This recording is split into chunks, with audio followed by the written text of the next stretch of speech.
মানবিক করিডোরের বিষয়ে সরকারের অবস্থান পরিষ্কার করতে হবে বলে জানিয়েছেন এনসিপি দক্ষিণাঞ্চলের মুখ্য সংগঠক হাসনাত আব্দুল্লাহ। শুক্রবার সন্ধ্যায় কুমিল্লা শিল্পকলা একাডেমিতে জুলাই অভ্যুত্থানে আহত ও শহীদদের সম্মানে এক সমাবেশে তিনি কথা বলেন।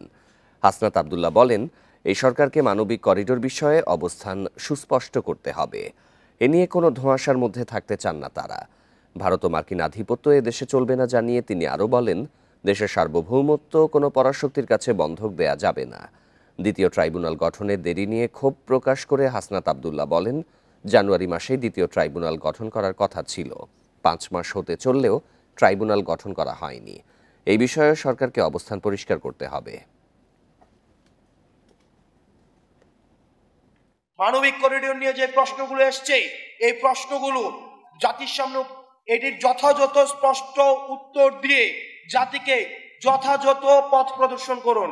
এবং এই মানবিক করিডোর নিয়ে অন্তর্বর্তীকালীন সরকারের অবস্থান, আমরা স্পষ্ট একটা অবস্থান দেখতে চাই।